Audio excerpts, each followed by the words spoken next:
Welcome back to The Big Picture. We're talking politics with Dr. Peter Iacobucci from Buffalo State and political analyst Jack O'Donnell and Vic Martucci.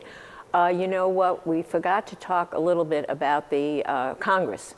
And actually, you pointed that out to me, Vic. So what do you think we should be saying about what's happening with Congress?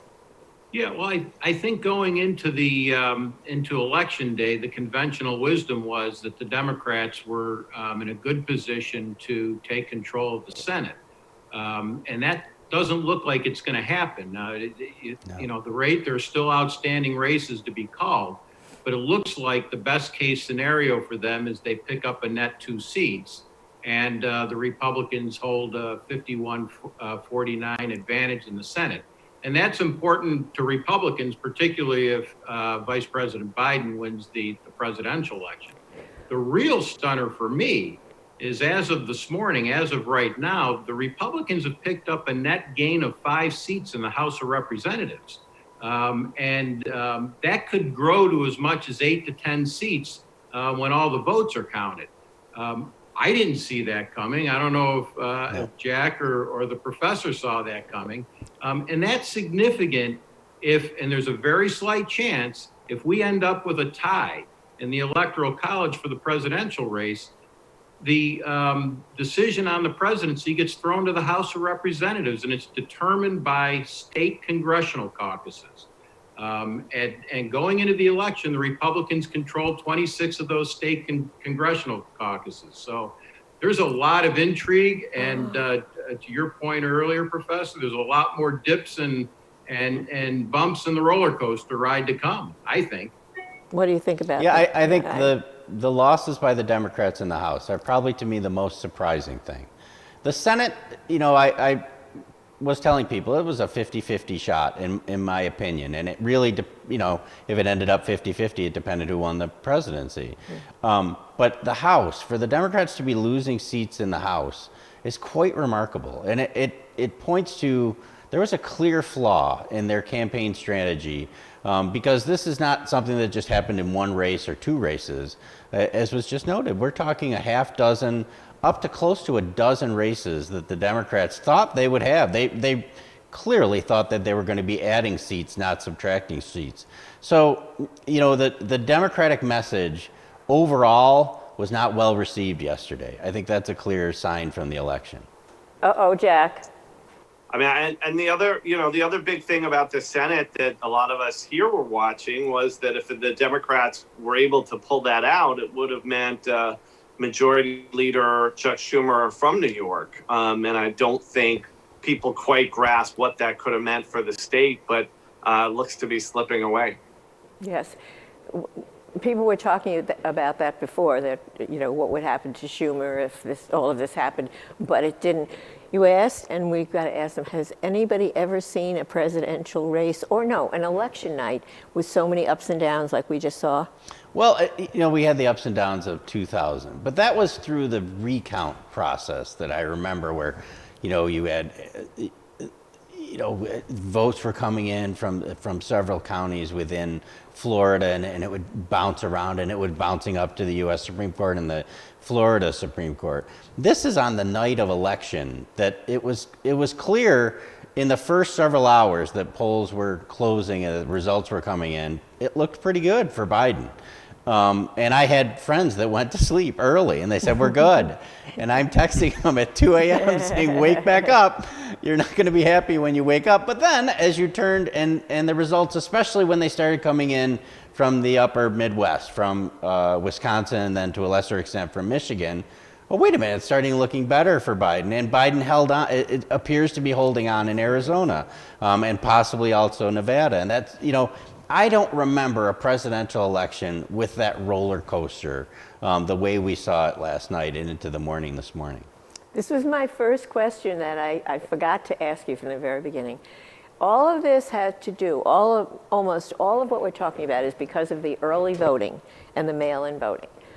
Will we ever, and we're saying maybe that's because of COVID, will we ever be able to go back to a time where we just voted like normal people, like election day came and we went there and we voted, and will that ever happen? If the Republicans are in charge, yes, we will. If the Yes? Democrats are in charge, under no circumstances, no. I mean, the vote came in so partisan based. Like, for example, the mail-in vote in Pennsylvania is coming in 3-1 Democrat to Republican in the presidential rate. Why would the Democrats ever give that up? That would be insane to give that up. Now, same thing for the Republicans. That clearly, it cut into their lead, in many, many races, this early mail-in, early voting. So I think, as was mentioned earlier, these are all state election laws. It depends which party controls the state. I would expect over the next 2-3 years that if a Republican controls the state, they're going to close down that. If a Democrat controls the state, they're going to open it up more. And the result of that moving forward is you can have even greater disparity between the states as we move forward. Well, Jack, we know that the Republicans are not going to control New York State in our lifetime, right? So the answer is that's never going to happen? Okay, I should say in my lifetime. You guys are younger, so maybe it'll happen. But Vic, we're not getting into that again. Jack, what's your answer? Jack, will it as long as New York State is Democratic, we'll never go back, right?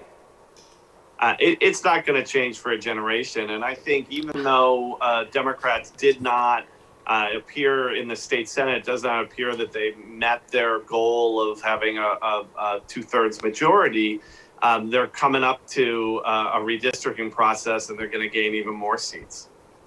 Okay, we wanted to talk about the local winners, who's going to Washington. Now, it looks like Brian Higgins won re-election to the House, Tom Reed won a 6th term against Tracy Matrano, and Chris Jacobs has declared victory over Nate McMurray in the 27th district.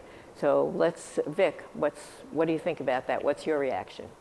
Yeah, I think that went pretty much the way I expected it. You and I talked about the difference between the special election that was much closer in June between Chris Jacobs and Nate McMurray and the general election. You didn't have the Republican turnout in the special that you had last night because the presidential candidates were on the ballot. And then there was the further confusion for Republicans because you not only had the special on the same day, you had the Republican primary. So I think it went pretty much according to script, and I'm frankly not surprised at the outcome. And Jack, what do you think about that? Were you surprised at any of those outcomes?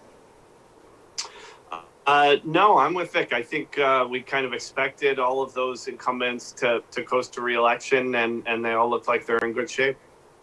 Yeah. Now, you mentioned before the economy. So now the question is, Doctor, do you think the stimulus will be passed, and how would a Biden win impact the economy? Oh, I don't know. The futures last night as the race was being decided were all over the place. And people look to that to see what the stock market and what, the capital class is thinking about it. And they clearly did not have a consensus last night. Will the stimulus pass? I don't know. It really, President Trump will be our president at a minimum, at least until January 20th. It really depends on how much effort he wants to make to push through the stimulus. And look, the stimulus package that has been passed by the Democrats and Nancy Pelosi in the House is vastly different than what Mitch McConnell and the Republicans want in the Senate. And we don't know where President Trump seems to have taken every position possible on the stimulus. So until there's consensus with Mitch McConnell and President Trump, I don't think you're going to see much movement on the stimulus.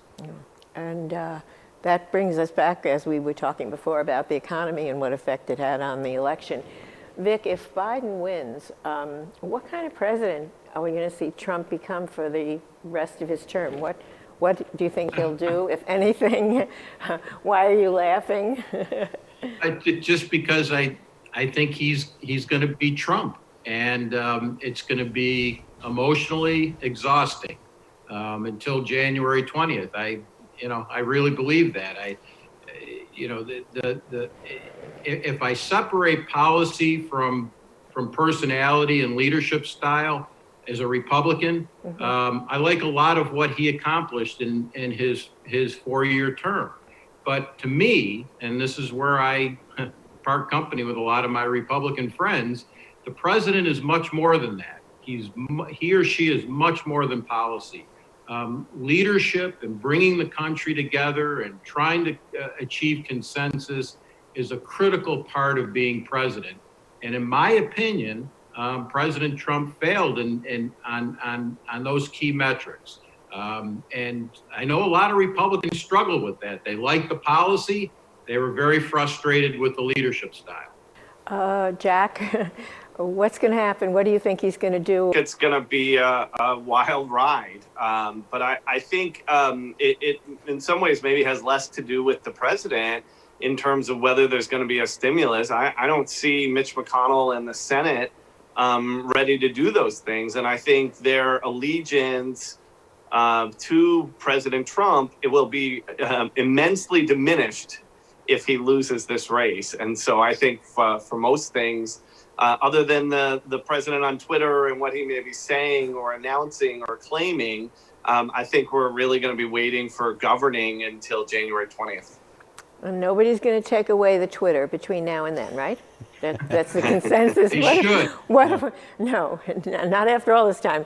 What have we learned, Professor, from this election season, the most historic in history? What have we learned, if anything? I think a couple things. I think America is a right-center country. It is not Europe. We are not, Norway nor France or England, even to that extent. We're a right-center country. And Joe Biden, while he is a centrist candidate, he has a growing and more vocal progressive wing of his party that is itching to get power. If Biden loses this election, you will see that wing simply demand action, and they will begin to take over the Democratic Party. That's my expectation. And so we saw in election results across the country, in swing states and not swing states, the appeal of the Democrats on pocketbook issues, Medicaid, Medicare, health care, simply didn't really work. And people looked instead at what's the effect on my pocketbook? What is going to be my takeaway? Are my taxes going to go up?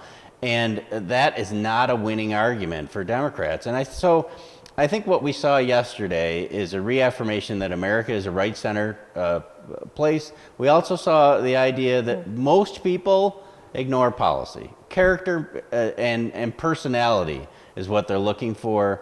And I think what Biden lacked in this election is the charisma that Trump has. Like it or hate it, there's almost no one left in America that has a middle position on Trump. And he has the ability to do that. And for many Americans, they want that. And I don't know why that is the case, but that seems to be the case. Okay, Jack, last word on this.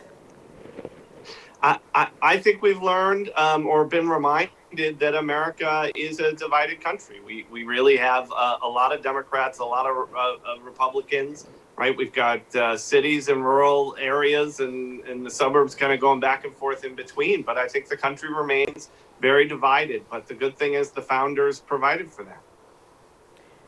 And Vic?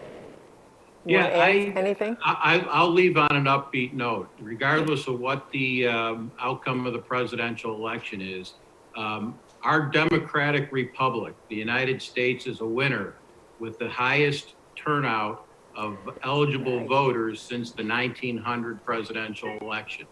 That's a good thing. And it's incumbent on both parties not to depress the vote, but to continue to encourage voter participation and sell your policies, win over the hearts and minds of a growing population of voters. That's the way this country should work, and it makes us a stronger country. The professor, Jack, and I are all nodding yes to your comments just now, so. Vic. I want to thank Dr. Peter Yacobucci from Buffalo State College for joining our panel, along with political strategists Jack O'Donnell and Vic Martucci for their breakdown of the elections, and thanks for watching The Big Picture, and thank you for watching WBBZ-TV.